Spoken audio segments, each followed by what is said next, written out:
لگ بھگ 1400 سال پہلے تپتے ہوئے ریگستان کی ریت پر ایک ایسا واقعہ پیش آیا جس نے نہ صرف اتہاس کو بدل کر رکھ دیا بلکہ قیامت تک کے لیے انسانیت کو جینے کا سلیقہ سکھا دیا۔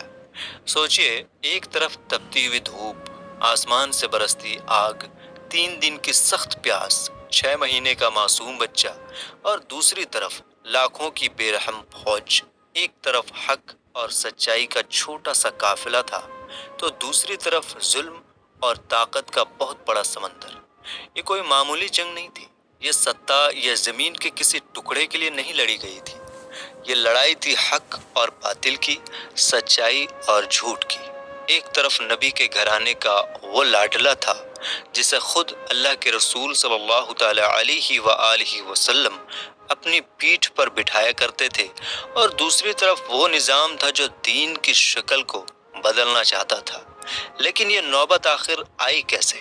مدینے کے امن چین سے لے کر کربلا کے تپتے میدان تک کا سفر کیسے طے ہوا؟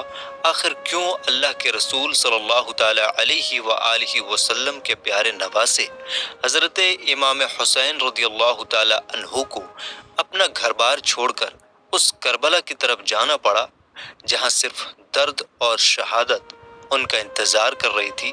آج ہم بہت ہی آسانی سے بالکل شروع سے سمجھیں گے کہ کربلا کی وہ جنگ کیوں ہوئی جس نے آج بھی ہر آنکھ کو نم اور ہر دل کو بے چین کر رکھا ہے۔ اگر آپ اس مہان اور دردناک کہانی کا ایک ایک پنا سمجھنا چاہتے ہیں تو اس سفر میں ہمارے ساتھ آخر تک بنے رہیے۔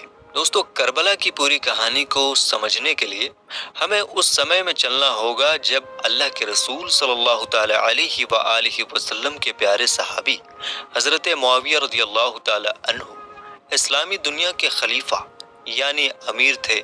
حضرت امیر معاویہ رضی اللہ تعالی عنہ کا مرتبہ اسلام میں بہت بڑا ہے۔ ان کو کاتب وحی ہونے کا شرف حاصل تھا۔ ان کے دور میں اسلامی حکومت بہت دور دور تک پھیلی، چاروں طرف امن چین تھا اور لوگ خوشحال تھے۔ انہوں نے لگ بھگ 20 سالوں تک بہت ہی سوجھ بوجھ اور مضبوطی کے ساتھ حکومت چلائی۔ جب تک حضرت امیر معاویہ رضی اللہ تعالی عنہ زندہ رہے، انہوں نے پوری اسلامی سلطنت کو ایک دھاگے میں پیرو کر رکھا۔ بڑے بڑے صحابہ اور خود حضرت امام حسین رضی اللہ تعالی عنہ ان کا بے حد احترام کرتے تھے، اور حضرت امیر معاویہ بھی نبی کے گھرانے یعنی اہل بیت سے بے پناہ محبت کرتے تھے۔ دونوں طرف ایک دوسرے کے لیے بہت عزت تھی، لیکن وقت ہمیشہ ایک جیسا نہیں رہتا۔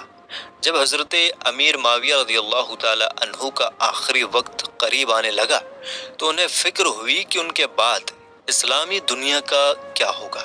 اسی دوران دمشق کے محلوں میں ایک ایسا واقعہ پیش آیا جو اتہاس کی کتابوں میں درج ہو گیا۔ جب حضرت امیر معاویہ کی وفات کا وقت قریب آیا تو ان کے بیٹے یزید نے آ کر پوچھا، ابا جان، آپ کے بعد خلیفہ کون ہوگا؟ تب حضرت امیر معاویہ رضی اللہ تعالی عنہ نے جو جواب دیا اسے آج ہر انسان کو غور سے سننا چاہیے۔ انہوں نے تڑپ کر فرمایا، خلیفہ تو تو ہی بنے گا، مگر جو کچھ میں کہتا ہوں اسے کان کھول کر اور غور سے سن لے۔ کوئی بھی کام حضرت امام حسین رضی اللہ تعالی عنہ کے مشورے، ان کی صلاح کے بنا مت کرنا۔ انہیں کھلائے بنا خود مت کھانا، انہیں پلائے بنا خود پانی مت پینا۔ سب سے پہلے ان پر خرچ کرنا، پھر کسی اور پر۔ پہلے انہیں عمدہ لباس پہنانا، پھر خود پہننا۔ میں تجھے حضرت امام حسین، ان کے گھر والوں اور بنو ہاشم کے تمام لوگوں کے ساتھ اچھے سلوک کی وصیت کرتا ہوں۔ بات یہیں نہیں رکی۔ حضرت امیر معاویہ نے یزید کو آئینہ دکھاتے ہوئے صاف صاف لفظوں میں کہا، اے بیٹے، خلافت پر اصل میں ہمارا حق نہیں ہے، یہ حق تو امام حسین کا ہے، ان کے والد حضرت علی کا ہے، اور رسول کے پاک اہل بیت کا ہے۔ تو بس چند دنوں کے لیے خلیفہ رہنا، جب حضرت امام حسین اپنی پوری عمر اور کمال کو پہنچ جائیں تو پھر وہی خلیفہ ہوں گے، یا جسے وہ چاہیں خلیفہ بنا لیں، تاکہ خلافت اپنی اصلی اور صحیح جگہ پہنچ جائے۔ ہم سب امام حسین اور ان کے نانا صلی اللہ تعالی علیہ وآلہ وسلم کے غلام ہیں، انہیں کبھی ناراض مت کرنا، ورنہ اگر اللہ اور اس کے رسول تجھ سے ناراض ہو گئے تو پھر قیامت کے دن تیری شفاعت کون کرے گا؟ سوچئے، ایک باپ آخری سانس کے وقت اپنے بیٹے کو نبی کے گھرانے کی غلامی اور ادب کا سبق سکھا کر جا رہا تھا۔ حضرت امیر معاویہ رضی اللہ تعالی عنہ نے یہ فیصلہ صرف اس لیے لیا تھا تاکہ اپنے جانے کے بعد مسلمانوں میں خون خرابہ نہ ہو، لیکن جیسے ہی حضرت امیر معاویہ رضی اللہ تعالی عنہ کی آنکھیں بند ہوئیں، یزید کے سر پر بادشاہت کا نشہ چڑھ گیا۔ اس نے اپنے باپ کی اس درد بھری وصیت کو پیروں تلے رون دیا۔ گدی پر بیٹھتے ہی اس نے کیا گھنونی چال چلی اور کیوں حضرت امام حسین کو اپنا گھر چھوڑنا پڑا، آئیے جانتے ہیں۔ جب حضرت امیر معاویہ رضی اللہ تعالی عنہ کا وصال ہوا تو دمشق کے گدی پر ان کا بیٹا یزید بیٹھ گیا۔ یزید کے تخت پر بیٹھتے ہی پوری اسلامی دنیا میں ایک کھلبلی سی مچ گئی۔ کیونکہ اس سے پہلے اسلام میں خلیفہ چننے کا ایک طریقہ تھا۔ خلیفہ وہ بنتا تھا جو سب سے زیادہ نیک ہو، پرہیزگار ہو، جسے لوگ پسند کریں اور جو قرآن اور سنت کے مطابق حکومت چلا سکے۔ لیکن یزید کا اس طرح گدی پر بیٹھنا اسلام کے پرانے طور طریقوں سے بالکل الگ تھا۔ یہ ایک طرح سے آپسی مشورے اور جنتا کی پسند سے خلیفہ چننے کے طریقے کا ختم ہونا تھا اور خاندانی حکومت کی شروعات تھی۔ دوسرا اور سب سے بڑا کارن یہ تھا کہ یزید کا طور طریقہ، اس کا اٹھنا بیٹھنا اور اس کا کردار ایک اسلامی لیڈر جیسا بالکل نہیں تھا۔ وہ سر عام ایسی چیزیں کرتا تھا جو اسلام میں حرام ہیں۔ وہ نماز اور دین کے احکامات کی پرواہ نہیں کرتا تھا۔ اب یزید جانتا تھا کہ جب تک مدینے میں رہنے والے نبی کے پیارے نواسے حضرت امام حسین رضی اللہ تعالی عنہ اسے خلیفہ تسلیم نہیں کر لیتے، تب تک عام مسلمان اس کی حکومت کو دل سے قبول نہیں کریں گے۔ اس لیے تخت پر بیٹھتے ہی یزید نے مدینے کے گورنر کو ایک خط لکھا۔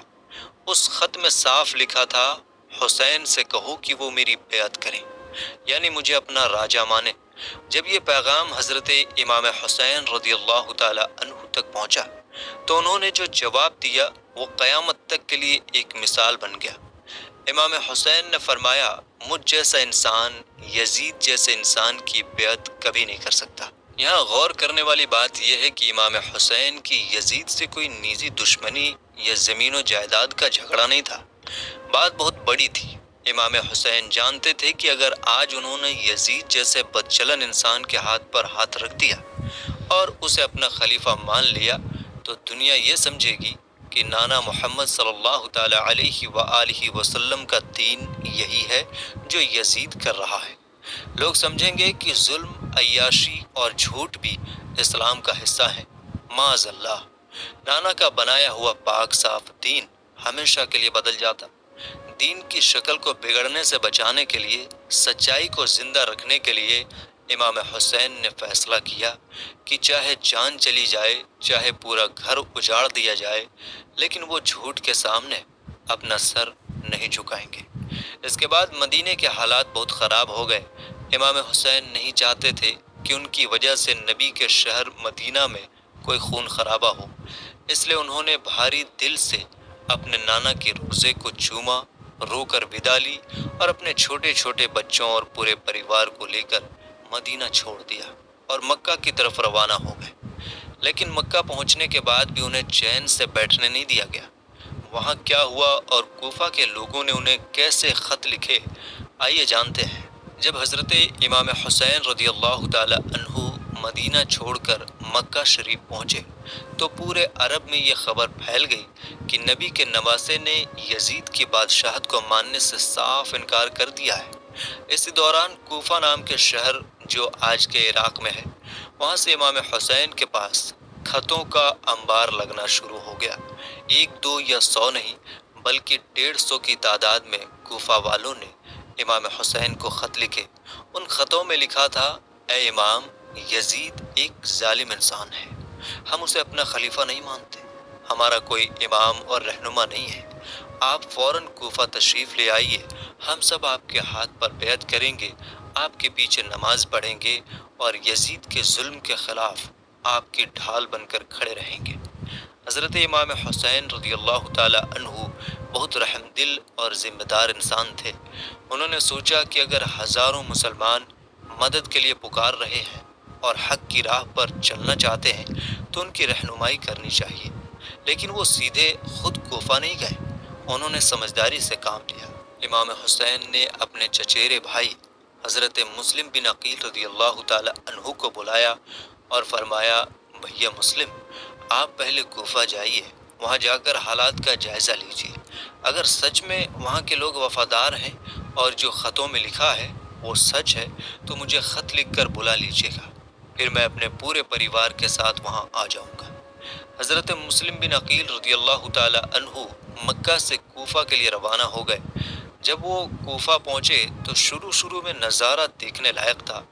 کوفہ کے لوگ امام حسین کے بھائی کو دیکھ کر خوشی سے جھوم اٹھے۔ دیکھتے ہی دیکھتے ہزار لوگوں نے حضرت مسلم بن عقیل کے ہاتھ پر امام حسین کے لیے بیعت کر لی، یعنی قسم کھائی کہ وہ جان دے دیں گے لیکن امام کا ساتھ نہیں چھوڑیں گے۔ یہ منظر دیکھ کر حضرت مسلم بن عقیل بہت خوش ہوئے، انہیں لگا کہ کوفہ کے لوگ سچ مچ سچے ہیں۔ انہوں نے فوراً مکہ میں امام حسین کو ایک خط لکھ بھیجا کہ میرے پیارے بھائی حسین، آپ فوراً اپنے بال بچوں کو لے کر کوفہ آ جائیے، یہاں کے لوگ آپ کے انتظار میں پلکیں بچھائے بیٹھے ہیں اور سب آپ کے وفادار ہیں۔ خط روانہ ہو گیا، لیکن حضرت مسلم بن عقیل کو یہ معلوم نہیں تھا کہ دمشق کے محل میں بیٹھا یزید چپ نہیں بیٹھا تھا۔ اسے جب کوفہ کے ان حالات کا پتہ چلا تو اس نے کوفہ کے گورنر کو بدل دیا اور وہاں ابن زیاد نام کے ایک بے حد ظالم اور بے رحم شخص کو نیا گورنر بنا کر بھیج دیا۔ ابن زیاد